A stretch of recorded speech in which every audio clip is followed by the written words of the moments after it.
This podcast is sponsored by PAX. Whether on water, on land or in the air, PAX bags are both versatile and flexible backpacks that are perfectly suitable for your requirements in the most demanding of environments. PAX bags are highly regarded due to their exceptional performance in pre-hospital and in critical care environments. Renowned for their durability, they endure harsh conditions while providing rapid and reliable access to essential kit. So their well-organised compartments and customisable configurations enhance efficiency in high-stress situations. PAX bags are designed with infection control in mind and are easy to clean and disinfect. Their highly visible colours and reflective strips add quick identification and adherence to quality standards, assuring reliability. The versatility of PAX bags caters to a diverse EMS providers, but also delivers vital equipment and durability and ease of use for pre-hospital critical care services globally. I've used PAX bags in a number of critical care situations and they're absolutely excellent. Please see the show notes for further details. You're listening to the Pre-Hospital Care podcast on the Medics Academy Network. Welcome back to the podcast. Today we're diving into the high-stakes intersection of tactical medicine, crisis negotiation and pre-hospital care with Eric Acevedo. He is a seasoned professional operating at the front lines of some of Virginia's largest emergency response operations. So Eric brings a rare blend of experience from across tactical EMS, hostage negotiation and field-based crisis response, offering a unique perspective really on how to communicate, also the psychology and indeed how to be calm under pressure in very difficult situations. So in this episode, what we're going to do is really look at the foundational principles of crisis management and the wider art of negotiation, and how these same tools really can be applied and pulled across to EMS providers in their daily work. So we're also going to look at the art of de-escalation and bringing the temperature down in some of these tense situations, communicating effectively with patients and indeed wider parties, and maybe even persuading someone to accept life-saving treatment. So we're also going to look at the human side of this work, and what we really want to dig into is just Eric's take on the emotional regulation, some of the interdisciplinary collaboration and team working, but also, and fundamentally so, really the lessons learned from real-world case studies where negotiation and medicine intersect in critical moments. Eric, welcome to the podcast. Thank you so much for having me. It's great to have you with us, actually. Just as a starter, Eric, actually, maybe if you could just open with maybe sharing your background for us, and indeed how you got involved in tactical medicine and hostage negotiation in the first place. Yeah, so I never thought I'd really be sitting in this chair talking about any of these topics whatsoever. So my background for my undergraduate is in human development. I was looking at going pretty much a pre-med route. And I had the opportunity my final year of undergrad to go to England and work with a group called Bart City Lifesavers, which had a correlation between the City of London Police and AED deployment. And we're talking back in 2005. And that kind of really piqued my interest in policing. And so after I left undergraduate, got a graduate degree in political science, which is, of course, no reason for me to go that way. But I ended up moving to the States because I wanted to be in the Washington, D.C. area. Got hired on by the largest department in the Commonwealth of Virginia, just outside of D.C., and started off as a patrol officer. And I had an opportunity early on in my career to take a crisis intervention class. And the reason I had that opportunity was because I was on a squad of senior officers, and crisis intervention at the time was kind of the fluffy word. Crisis intervention, that's the new, kind of way to deal with things. But you can send Acevedo to that, course. Ironically, really enjoyed it. And I had the opportunity after that to take a hostage negotiation class or crisis negotiation class. And a few years later, I was able to get onto the hostage negotiation or crisis intervention team, which is a non-standing unit. In between that time, I was also accepted to our aviation unit. So in this area, in the mid-Atlantic region of the United States, what's really interesting is our police, a lot of the police departments run their helicopter services, and they do a dual role helicopter medevac. So I was fortunate enough to get trained as a paramedic, be assigned to the aviation unit, get my critical care, spend a bunch of time there kind of doing both roles. And finally, just probably within the last 5 years, I've transitioned to our tactical medicine side. So I don't do the crisis negotiation stuff anymore because I have a new role in the tactical medicine side for the most part, but really fortunate now to focus on the tactical medicine side. of the house and how that interconnects with the crisis negotiation side. So really, really interesting. But just generally overall, really lucky to get in the positions I've been in. So. Yeah, indeed, indeed. And I think we'll dig into it from both angles really. But I just wondered if you could maybe just unpack what some of your crisis or indeed hostage negotiation work looks like. Because even now, truth to say, it probably bleeds over into the tactical medicine where you can start to get people on board, even just your own team, just make sure that the message is simple, repeatable, but then uh, in a way ensure that there's longevity of message because I guess when it comes to tactical EMS, you want to do the right things quickly, and actually win people over quickly, and I think that maybe that's the heart of a lot of hostage and or crisis negotiation. But maybe could you just speak to some of the general principles that you learned through your hostage negotiation that bleed through maybe into your day to day now? Yeah, so the first one we talk about hostage negotiation and crisis negotiation, it's really important. The concept of the lone single hostage negotiator or crisis negotiator is kind of an old school way of thinking.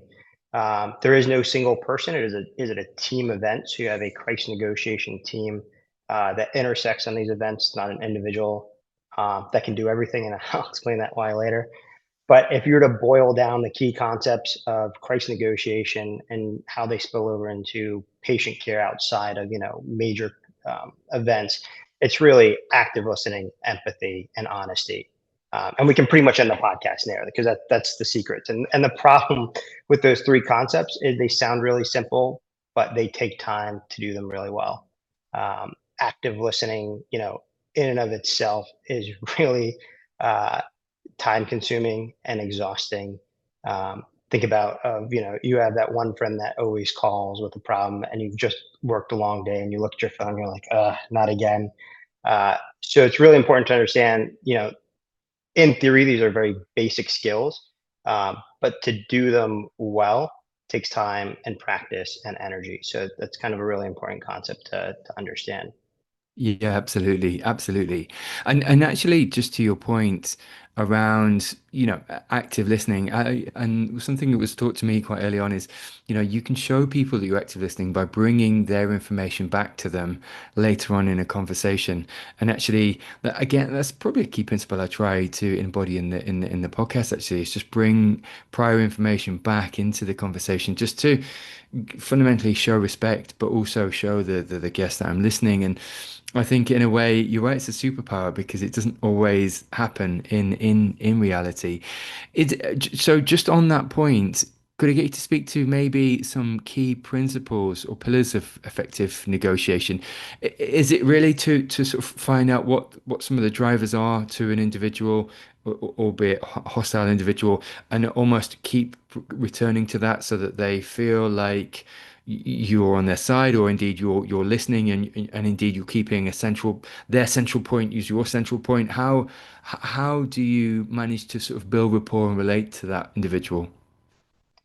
Yeah, so if you look at the negotiation team really as being the liaison to the individual of this event that's going on, they're there to explain things that the individual may not understand of, hey, why are there individuals and officers in tactical gear moving to the backside of my house?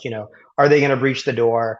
And to calmly explain because, the event itself of this critical incident of having multiple officers or having a tactical team outside your residence, right?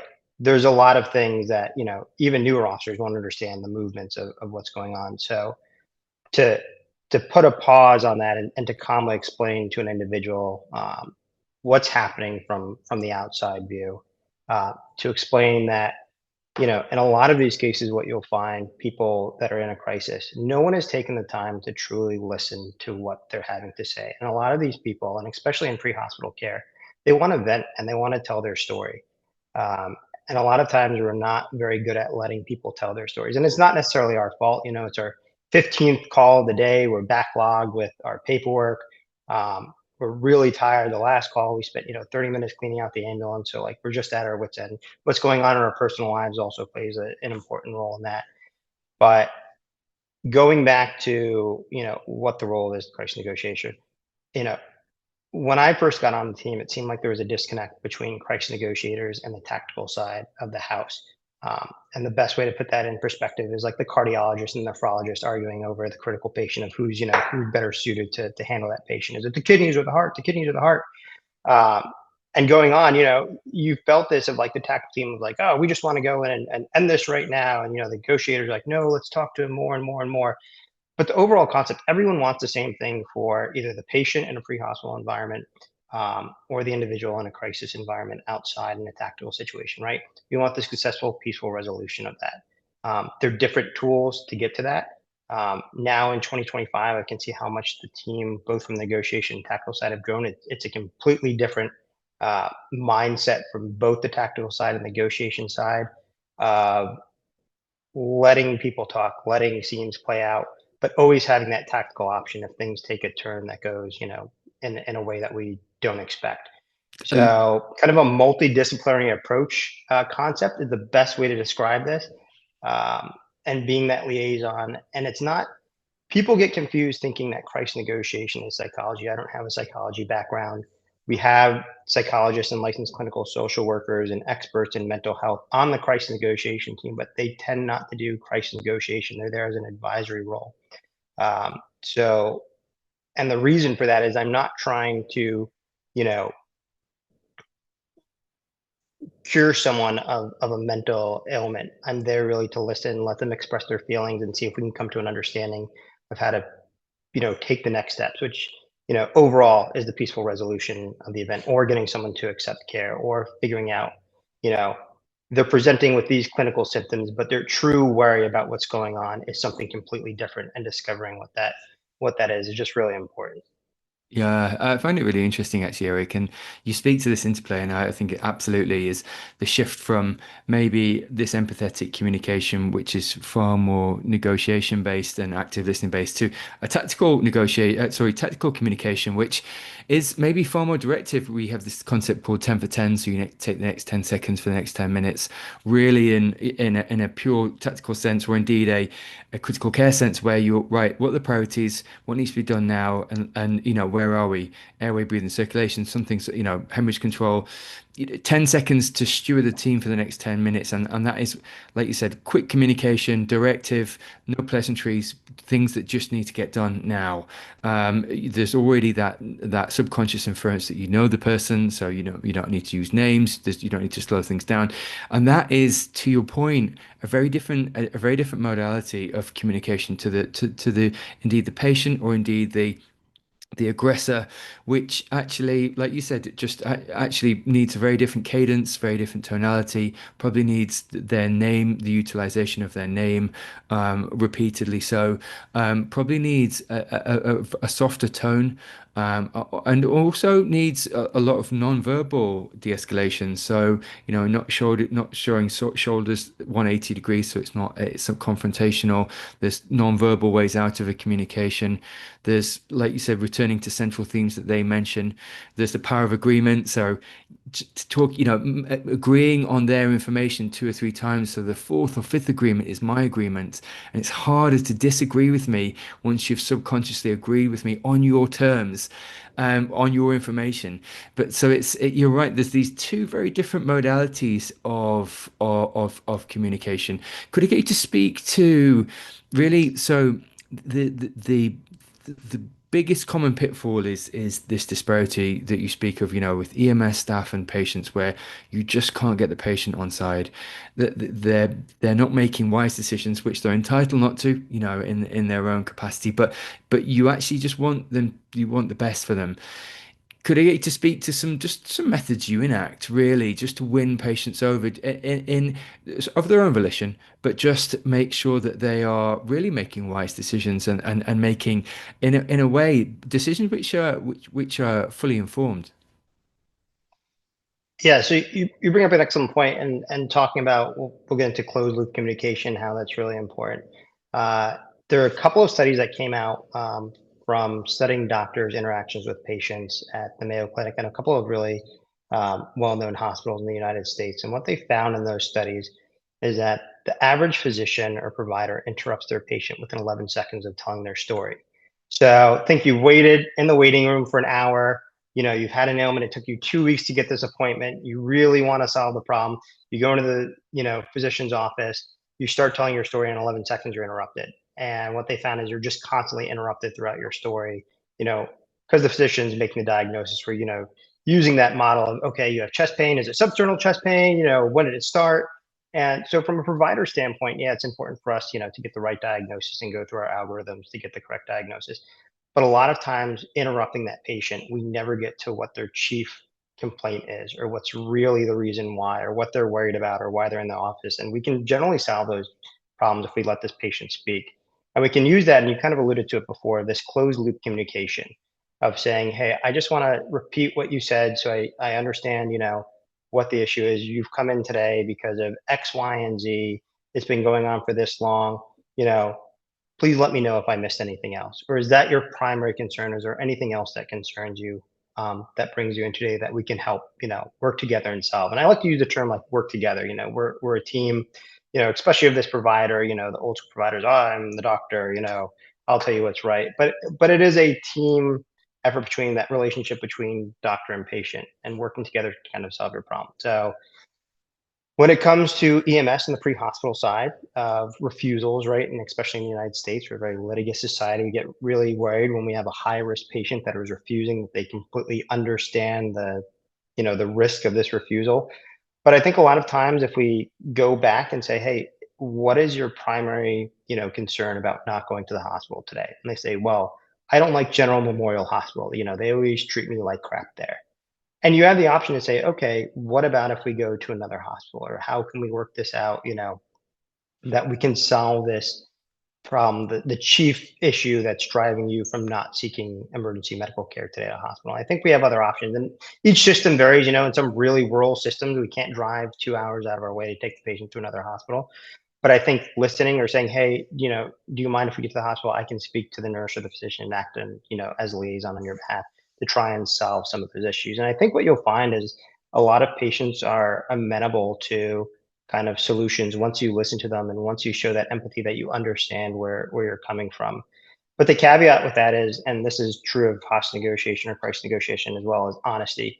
You cannot lie to your patient or to an individual in a tactical situation, because once you lie and you've lost that ability to communicate and they don't trust you, that the negotiation is pretty much over at that standpoint, or at that point, and it's not going to go back. So we're very cautious that honesty is at the forefront. If I don't know something right away, I'll say I don't know, and that also goes back to, which we can touch upon a little bit later, of why it's really important when you work in kind of a team environment, of knowing, hey, if the tactical team is going to port a window to, as part of their tactics, that the negotiation team generally needs to know that. Because if you go, they're not porting your window, and he goes, I'm in the house and they're breaking my window open, right? That's an aspect where you've lost that conversation, you lost that honesty. So honesty is also at the real forefront of any kind of crisis communication. So just before we pivot, actually, and just look at really managing your own emotional regulation, Eric, and how, if you've got any sort of lessons learned of how you do that, could I get you to speak to maybe some psychological strategies you use in negotiation just to de-escalate tense in situations, tense or volatile situations? One of the things I used to do was just share the mental model. So, for instance, just within critical care, if it was tense because the trajectory of care wasn't going our way, or things weren't happening the way we wanted to, would almost overly communicate in a period of silence, just to let people into my thoughts, and just so that there wasn't any guessing game. And to your earlier point, you said this is look, am I missing anything? This is what I'm thinking: A, B, C, D, E, F, G. Am I missing anything? And are we missing anything from the wider scene? Have we not spoken to the family? Is there a second patient? Is there anything else we can be doing right now? So it was kind of almost this kind of sharing the mental model, really. And to your point around sort of closed loop feedback, bringing, with certainly with volatile and agitated patients, showing them, look, this is what I'm hearing, this is what you're saying. So you're right, just showing them their own information and they're showing them the importance of their own information, getting a little bit lower than them sometimes, just crouching down. There's, I think, studies shown that again from the US, where doctors sat down for the same 5 minutes versus doctors stood up with a patient, the inference was that they double the time. So actually, if you sit down with patients, if you have the opportunity to do so, it gives that non-verbal inference that they are your sole priority in that. Could I get you to speak to some tactics and or sort of top of mind lessons that you enact just to really bring the temperature down on a scene? So voice control is one of them, and I'll be the first to admit I don't have the good podcast voice like you do. So that kind of calm, collective voice. It's important to also understand your audience as well. If you have an individual that you know just walked in on his wife having an affair, and now he's holding both of them at gunpoint, and he's felt slighted by a woman his entire life for whatever reason. Um, Choosing, hey, is this the right time to put the female negotiator at the forefront of the conversation versus the male negotiator? So there's some cultural aspects and some situational aspects of male versus female of who's a better choice. There's also, it's important to understand, is negotiation, speaking to someone, is generally a relationship. Sometimes we click, like in dating. Hey, we match, this conversation is flowing, it's good, we've bonded. And sometimes we don't. So don't be afraid to switch out either negotiators or providers in the pre-hospital sense of, hey, maybe I'll bond with this patient better than you would, or maybe we have a shared history. I'm a veteran, you're a veteran, or I'm a single mother, you're a single mother. So find commonality of things that both of you have in common, but you don't also have to spill your entire personal life, and we don't recommend that to a lot of patients as well, to keep that barrier in place. As you said, body language is also very important when it comes to the negotiation. For the most part, in our situations, it's usually there'll be a person on the phone. That's the negotiator will actually not generally be on scene in most of the cases in a house type barricade. That completely changes, and what we find that we're dealing with more and more are person to person, single person barricades of someone with a suicidal ideation and a weapon sitting on a bench in a park, kind of out in the open. And so going to what you were saying of being able to see that person face to face, of course, being tactically sound about it. We're not going to give up a position where we have a negotiator just out in the open that's unarmed and not protected. But you can position yourself in an armored vehicle where you still have a windshield that can face a person who is suicidal and have that kind of communication. And even using your hands to understand the eye contact are all really important. But we talked about the closed loop communication. We talked about our voice control, being calm and collected, not judging. So that concept of empathy, and when you talk about empathy to a lot of people, like, well, I don't agree with their viewpoints. Empathy is not about agreeing with someone; it's about understanding where they're coming from, understanding, the situation or the plight that they've dealt with. And I think we can all understand that we don't have to agree with them politically or religiously or morally, but we can understand the feelings of anger and hurt and sadness and loneliness, and those are all general concepts that you'll see in most people that are having a crisis. So understanding, acknowledging those feelings when they call them, hey, I understand, um, you know that you're really angry right now. You have you have a right to be angry about this, but then redirecting that conversation to kind of solution. So letting them speak, letting them air their issues and grievances, and then trying to find the next steps for a solution. It's not full psychology or psychiatry. You're not going to solve all their problems that have built up over their 30-year lifespan, but you're basically putting a temporary emergency band-aid on this situation so we can get to the next steps of treatment. So let's talk about emotional regulation of oneself, actually, Eric. And is there anything you embody or enact when you are sort of trying to restrain yourself, your own physiology in highly stressful situations? We talk about this box breathing principle, just calming your breathing down, and maybe even just the power of the pause, just taking a minute or 30 seconds just to understand what you're going to say rather than blurting out the first thing that comes to mind. But could I get you to speak to really, yeah, how you control your own physiology and maybe collect your own thoughts in extremely high stress situations? So really good point. Mental and physical well-being. It's not just prior to the event. It's a lifestyle concept. And when I first got assigned from the tactical medical standpoint to we have a full-time tactical team. And so that's where I'm assigned now. I'm assigned with them full time. And when I first got on the team, it's the first week, you're still kind of trying to feel each other out. Here's this very high level functioning, all type A personalities. And so it's the middle of the first week, and one of the guys on the team says, "Hey, you come to yoga with us?" And I'm thinking, like, are you joking? Like, yoga? Like, you guys are, a high performing tech team, like yoga. And so here I found myself on the first week on the mats going through a yoga course with the entire SWAT team. And they really taught me, this concept of mind body wellness.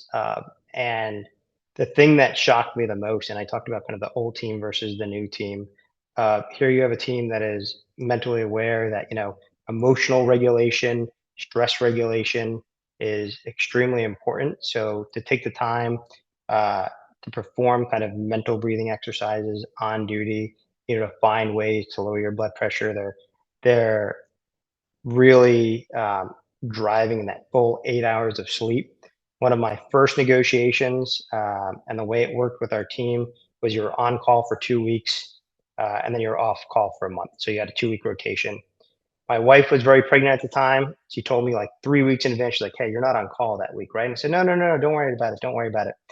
And the second day after our daughter was born in the hospital, my phone starts ringing. And of course, it's a negotiation. So I promised my wife, "I'm so sorry. It's okay. I'll be back. I'll be back." And here I was. I had no sleep in the past 48 hours. I've been up. Uh, Mentally, I, had no reason going down there. Physically, I had no reason going down there. I couldn't even tell you what the barricade or what the incident was about. Like, I pretty much blanked it out. It ended peacefully, so that was the one positive. And then I came back from that negotiation to a very angry wife, so I had to negotiate my way out of that one. So really important, knowing, and this goes back to pre-hospital flight, right? Are you mentally and physically ready to do this? Because as we talked about before, active listening and that conversation and being in a high stress environment, you know, takes toll physically, mentally, emotionally. And this concept of like, oh well, I just worked 16 hours on another event, and I'm going to be okay to negotiate, for another 5 hours, with minimal sleep and minimal food doesn't play out, and it has negative consequences. So going back to it's a lifestyle in terms of, and I know that's really difficult in a lot of systems that are overtaxed and where people are tired and people have to work extra shifts for overtime. But finding a way at home, of what you talked about, box breathing, of finding even just 5 minutes every day before you go to sleep to kind of meditate or get in your thoughts or journal or whatever people do. Um, Find your way to kind of calm and relax your body. And I think that goes a big way. And then prior to the scene, I always, when I joke about this, when I talk to new officers, when I was a rookie going to calls, my goal was I wanted to be the first one in the action. I would drive as fast as I could. I get on scene and I'd be like, damn, now what? Now what do I do? Because I hadn't thought it out. All my goal was to just get on scene as quickly as possible to see that. You look at the senior officers; they roll up calmly. They've taken a deep breath and they handle calls much better than newer officers tend to do. So Yeah, listen, I agree, and it's the cadence.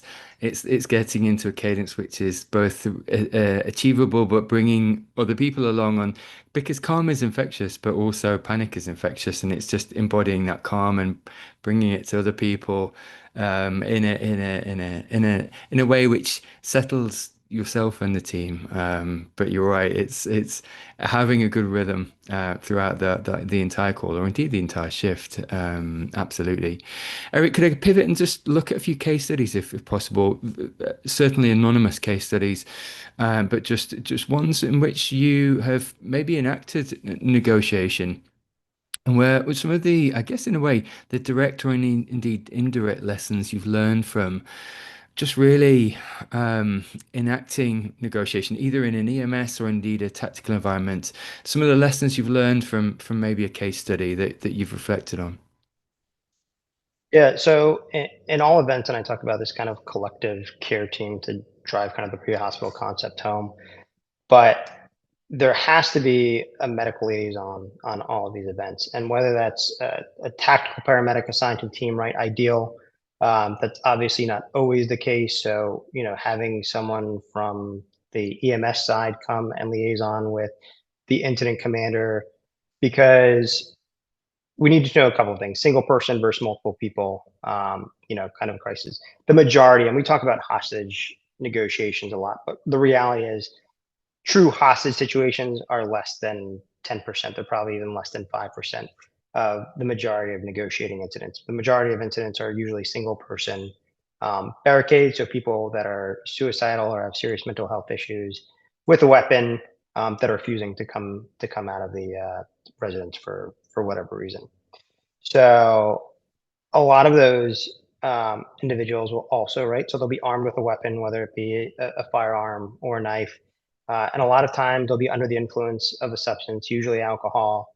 But oftentimes they'll also say, "Hey, I took a bunch of pills before I did this." So having that EMS liaison there, especially not only for the medical planning of, hey, if something goes wrong, if an operator goes down, if the TAC team has to make a rapid entry for whatever reason because the individual sets their residence on fire or whatever the case may be, having that medical plan in place, extremely, extremely important. So when something does happen, we're not all kind of running around like, now what?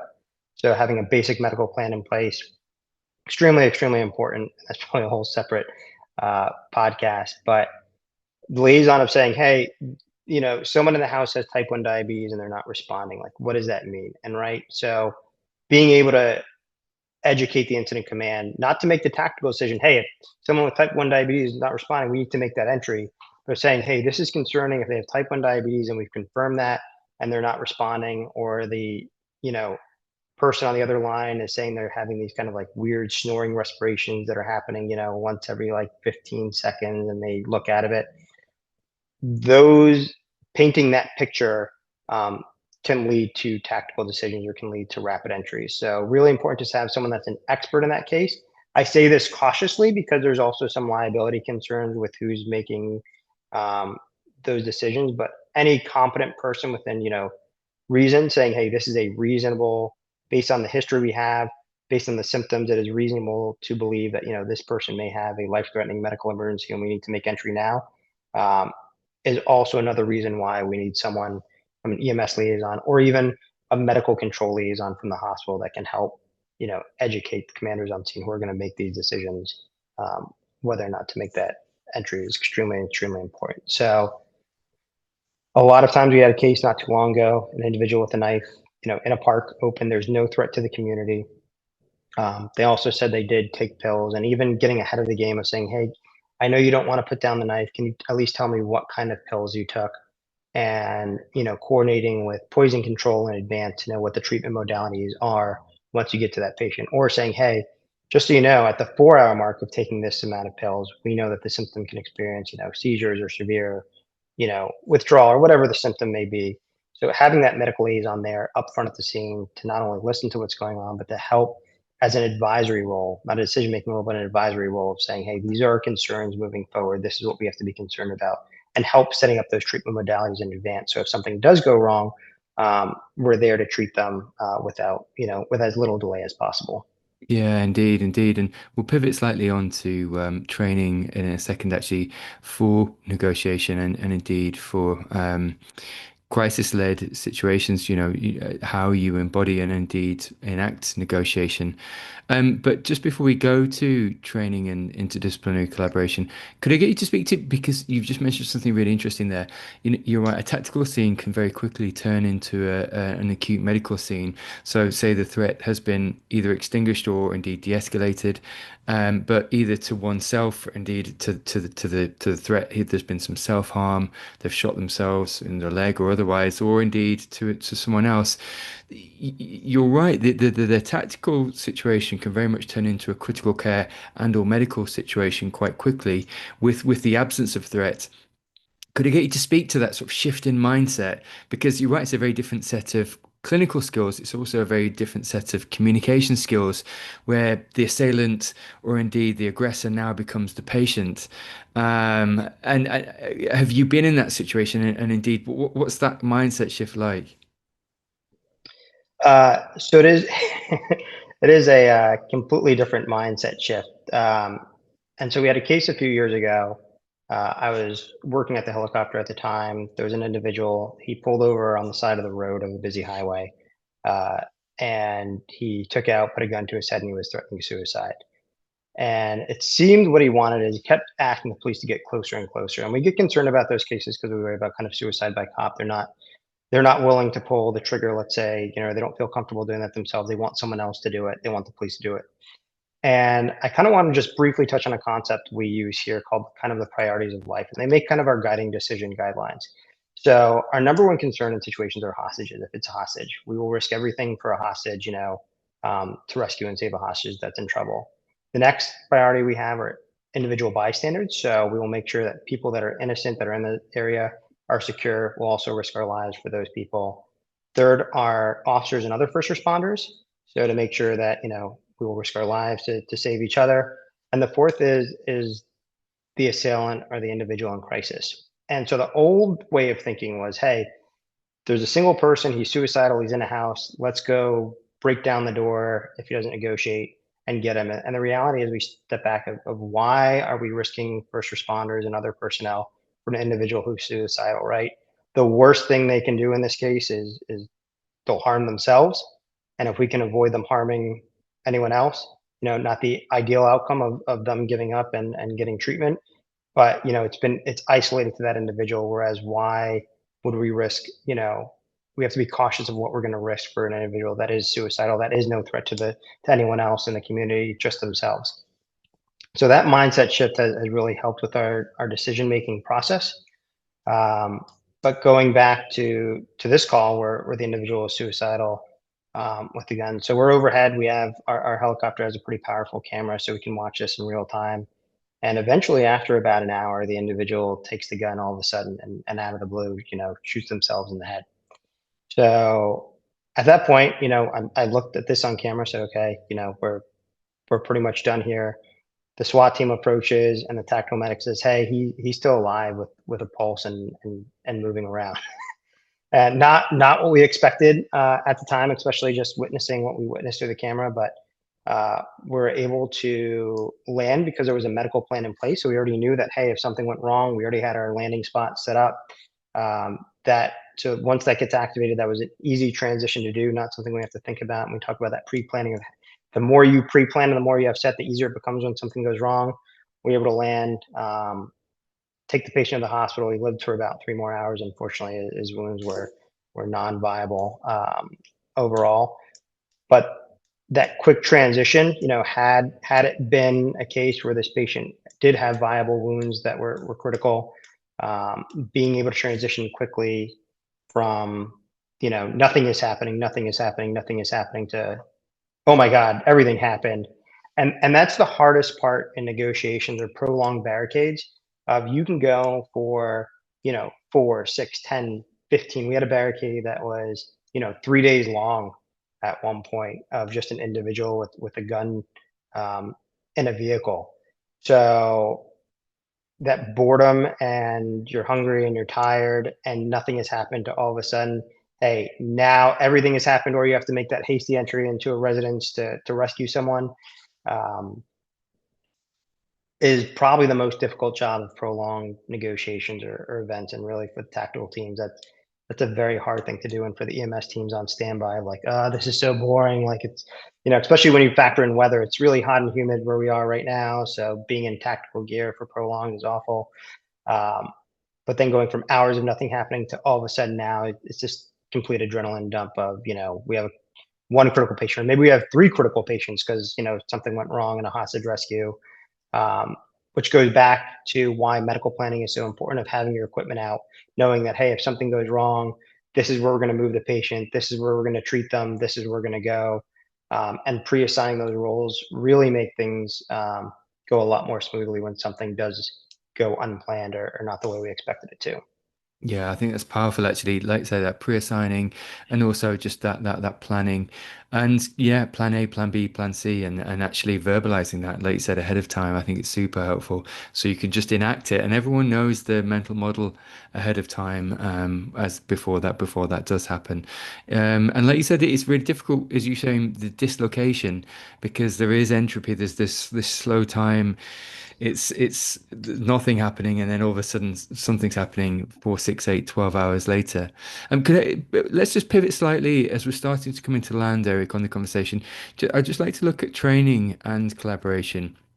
Could I get you to speak to just really some top of mind training that EMS professionals should either receive or indeed think about when doing joint working and or negotiation or crisis negotiation?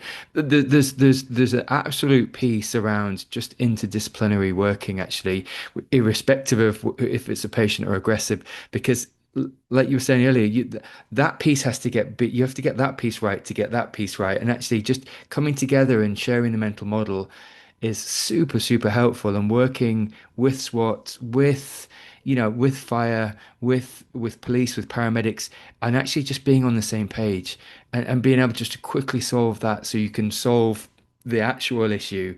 Is there any courses or indeed was it just life experience for yourself that prepared you to be where you are now?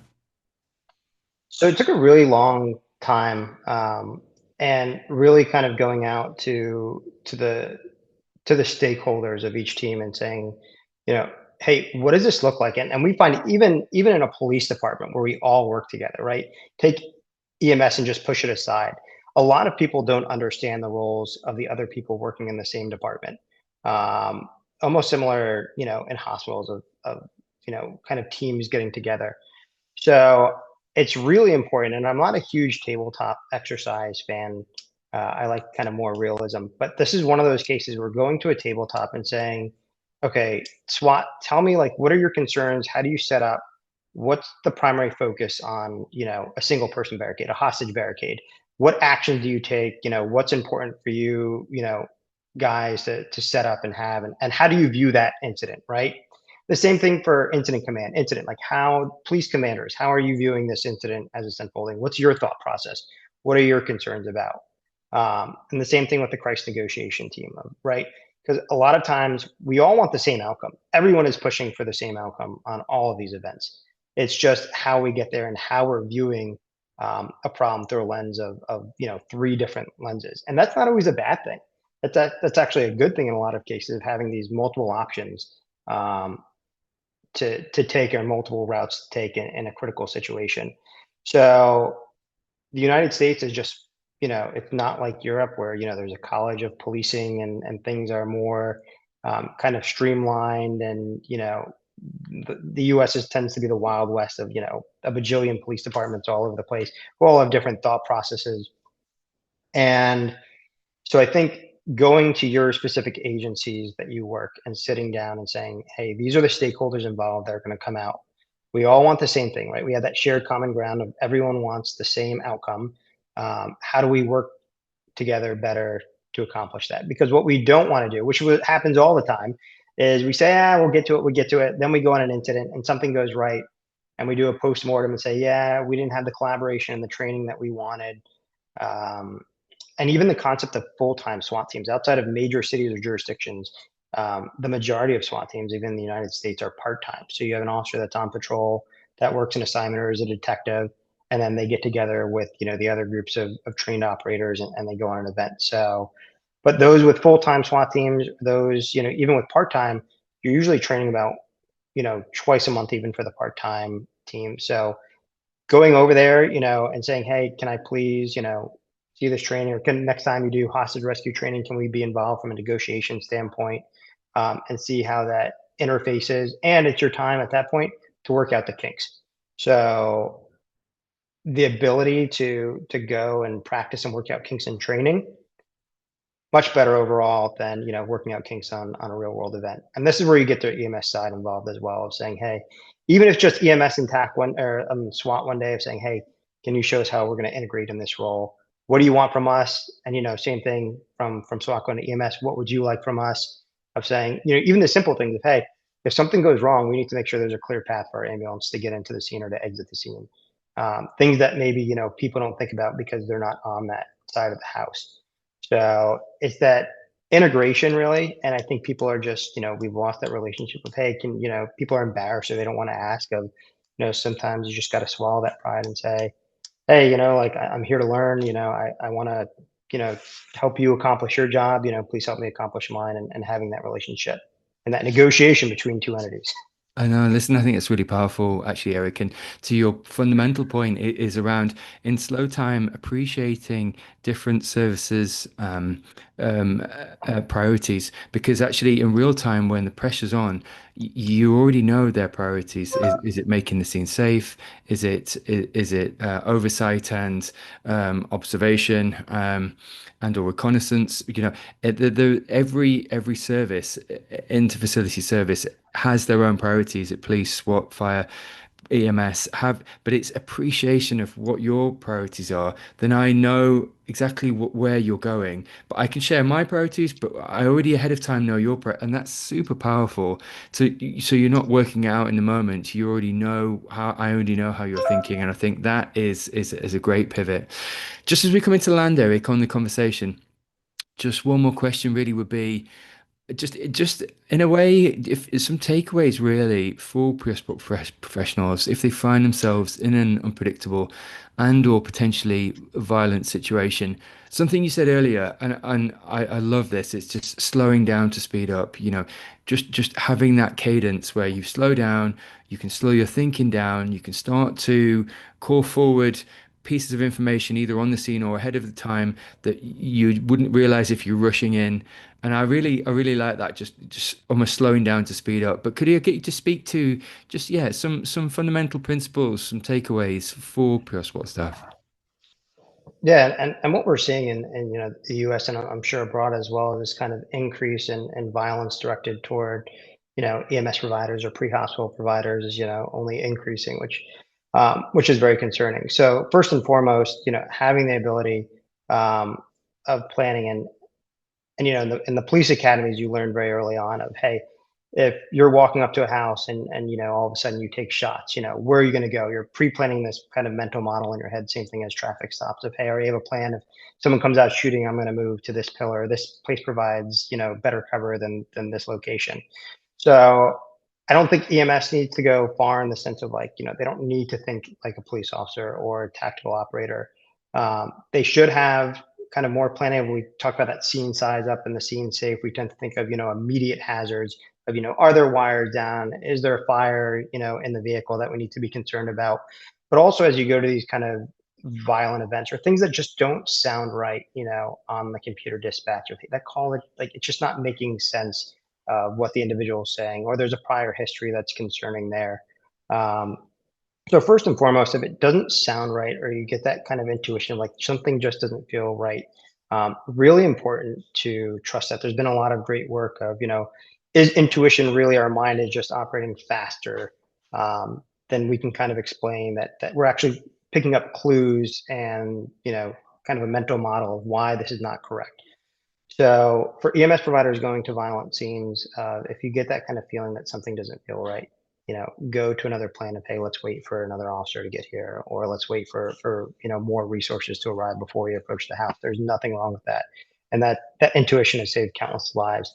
If all of a sudden you find yourself, hey, everything was normal, all of a sudden an episode of violence just erupted. It's unpredictable. People have talked about kind of the OODA loop of orienting, observing, deciding, acting of what you're going to do, of having that model of, hey, if something goes wrong, my plan is to duck over here or to lock myself in the room or, move quickly. You'll see this in a lot of police involved shootings or critical incidences. While the officer is almost firing their gun, they're getting on the radio yelling like shots fired. Um, which is really fascinating because they're, in the middle of a gunfight, and it's just kind of this habit. And you look at aviation as a perfect example. Um, of how aviators operate in an emergency. Of right, what the first thing they do is they fly, they navigate, they communicate. So having that same concept of find a way to get yourself to cover, to get yourself out of that violent situation. In a worst case scenario, if you have to fight back is your only way out, to do that. Then to navigate to safety, and then to get on, the radio once you do that.